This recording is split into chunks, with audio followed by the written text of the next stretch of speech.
मैं शपथ लेता हूँ। मैं शपथ लेता हूँ।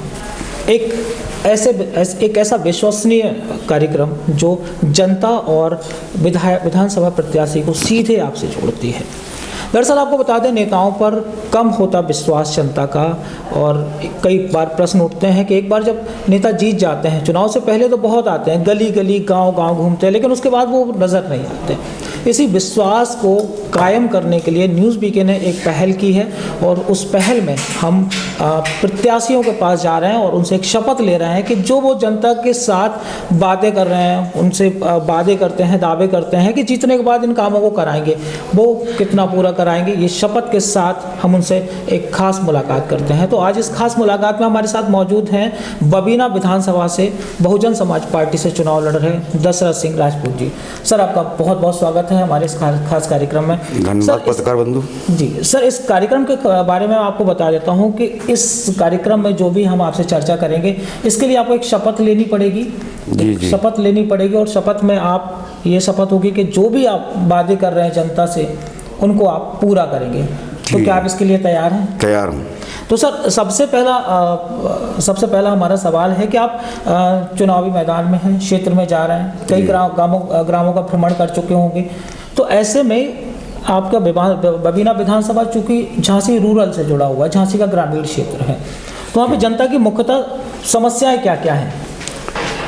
देखिए पत्रकार बंधु, पब्लिक की जो मुख्य समस्याएं हैं वहाँ पर, एक तो शिक्षा से ग्रसित है। शिक्षा की कमजोरी बहुत ज़्यादा है, और सड़क भी है, पानी भी नहीं है। ख़ास तौर से बबीना के 26-27 गांव जैसे हैं जिसमें सिंचाई के साधन उपलब्ध नहीं हैं। वहाँ वाटर लेवल बहुत डाउन है। तो कई बार, पिछली बार 2007 में बहन जी की सरकार में ये योजना बनाई गई थी नहर संचालन के लिए कि वहाँ से नहर तैयार कराई जाए।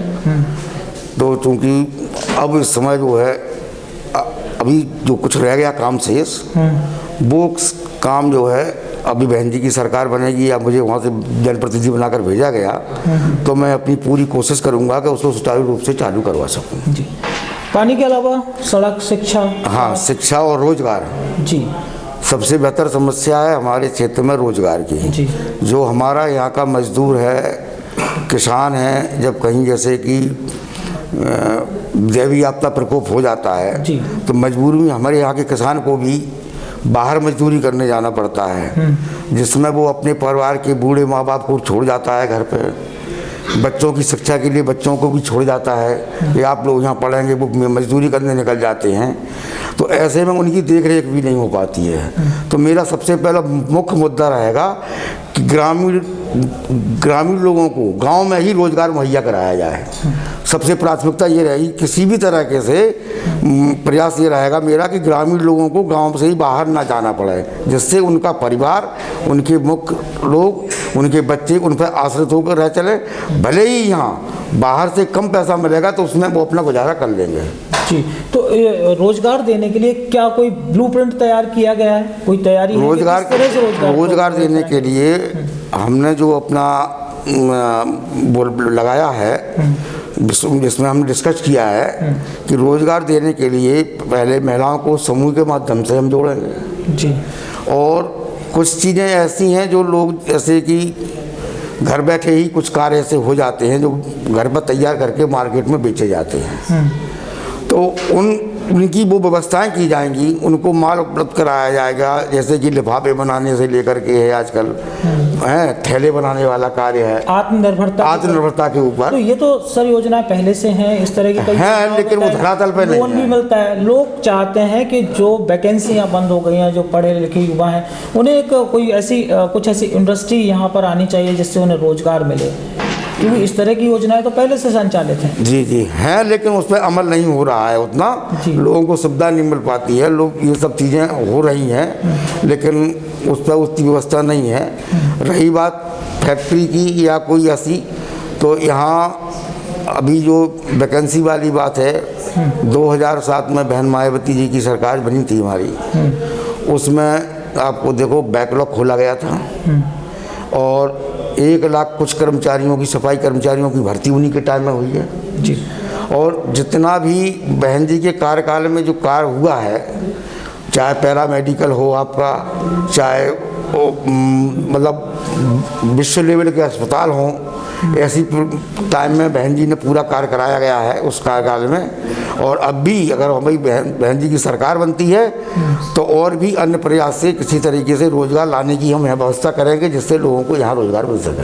अच्छा, और क्या मुख्यतः और कौन कौन से मुद्दे हैं जिनको लेकर आप जनता के बीच जा रहे हैं और उनसे वादे कर रहे हैं कि अगर आपको मौका मिलता है 2022 विधानसभा में तो उन्हें पूरा करेंगे? जी जी, देखिए, मैं पहली बार चुनाव लड़ रहा हूँ विधानसभा से, तो 90% लोगों से मैं मिला अभी तक, और 90% लोगों की एक ही शिकायत रही है कि चुनाव जीतने के बाद आप क्षेत्र में आएंगे कि नहीं आएंगे। जी, ये मुझसे कहा गया है कि जैसे पिछली सरकारों में जो हमारे जनप्रतिनिधि रहे हैं, चुनाव तो वो जीते हैं लेकिन दोबारा लौट के अपनी विधानसभा को देखा नहीं है। विकास की बात तो बहुत दूर है, विधानसभा में भी नहीं गए वो। तो आज जनता हमसे यही पूछ रही है कि आप भी ऐसे ही करेंगे। तो मैंने ये कहा है कि मैं आपके बीच में हूँ, एक किसान का बेटा हूँ, और किसान का दर्द और किसान की सारी समस्याएं क्या हैं वो मुझे भली भांति मालूम है जी। और मैं आपके बीच में रहूँगा, और जितनी भी योजनाएं हैं, जो भी कार्यक्रम हैं, उनको लाने, अगर हमारी बहन जी की सरकार बनी तो उनको लाके आपके सामने उपलब्ध कराऊंगा। आपको किसी प्रकार की समस्या से है भरसक प्रयास करूंगा निदान दिलाने का। और उसके बाद अहम बात, जैसे कि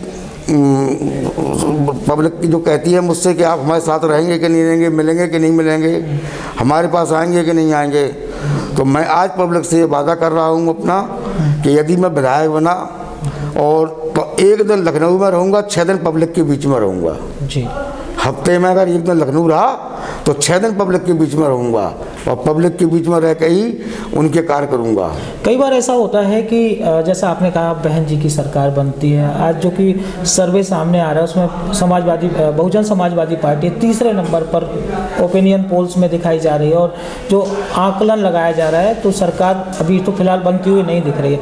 ऐसे में अगर आपको विधानसभा से चुन लिया गया और अगर प्रदेश में सरकार नहीं बनी बसपा की, तो आप फिर किस तरह से मैनेज करेंगे? और जनता के सामने आपका ये सवाल होगा कि हमारी सरकार तो है नहीं, हम क्या कर सकते हैं? योजनाओं के अधिकार के लिए सबको लागू है। कोई भी जनप्रतिनिधि हो, योजनाएं अगर दूसरे विधायक को, सरकार के विधायक को मिलती हैं तो विपक्ष के विधायक को योजनाएं मिलती हैं, उसका भी उसका अधिकार होता है। तो जो अगर वो लेके आएंगे तो हम उससे पीछे नहीं रहेंगे, हम भी वही योजनाओं को लेकर के आएंगे और अपनी जनता के बीच में रखेंगे और जनता को उसका लाभ दिलाएंगे। जिस तरह से आप जनता के बीच जा रहे हैं, हमारी टीम भी गांव-गांव जा रही है और उनसे बात कर रही है। एक कुछ आरोप हमारे सामने आए जो आपसे पूछना चाहता हूं कि कुछ प्रत्याशी जो हैं वो इस तरह का प्रचार भी कर रहे हैं कि दशरथ सिंह राजपूत हमारे सहयोग में हैं और वो एक डेमो कैंडिडेट हैं। इसमें कितनी सच्चाई है? देखिए, मैं बताऊं, आज की तारीख में जो मैं आपसे बात कर रहा हूँ जी, जो हमारे विरोधी प्रत्याशी हैं उनके पास वोट नहीं है जी, उनके पास वोट नहीं है, उनके पास पब्लिक नहीं है जी। और हमारा जो मतदाता है, बहुजन समाज पार्टी का जो मतदाता है, वो किसी को मालूम नहीं पड़ता है, वो बिल्कुल अपने अंदर रहता है। और हमारा बहुजन समाज पार्टी का जो कार्यकर्ता है, वर्कर है, वो किसी की समझ में नहीं आता है कि ये वोट किसको करेगा या नहीं करेगा। साइलेंट वोट है, साइलेंट वोट होता है हमारा। और हमारा काम करने का, बहुजन समाज पार्टी का काम करने का तरीका अलग है। काम पर ही विश्वास रखती है हमारी पार्टी। हमारे मतदाता अफवाहों से विश्वास नहीं रखते हैं। और इन लोगों की जो आप बात कर रहे हैं कि ऐसा है और वैसा है, अगर ये कोई चीज़ अगर ऐसी है तो ये घबराए हुए क्यों पड़े हैं? पसीना जिनको रोज में दिन में ठंडक में भी पसीना आ रहा है, ये इसका क्या कारण है? दशरथ सिंह राजपूत बबीना विधानसभा का प्रत्याशी एक ऐसा प्रत्याशी है कि गर्दन कटवा तो सकता है लेकिन झुका नहीं सकता। चलिए, आपका बहुत बहुत शुक्रिया अपना बहुमूल्य समय हमें देने के लिए। तो क्या आप इस शपथ के लिए, आपने जो भी जनता से वादे किए हैं हमारे चैनल के माध्यम से, क्या इन वादों को पूरा करने के लिए आप शपथ लेने को तैयार हैं? बिल्कुल तैयार हूँ जी। मैं साक्षी मानकर शपथ लेता हूँ कि मैंने जनता से जो वादे किए हैं और जनता के बीच में जिन वादों के साथ मैं जा रहा हूँ, इनको पूर्ण करने का भरसक प्रयास करूँगा, जिसमें किसी प्रकार की कसर नहीं छोड़ी जाएगी। मैं शपथ लेता हूँ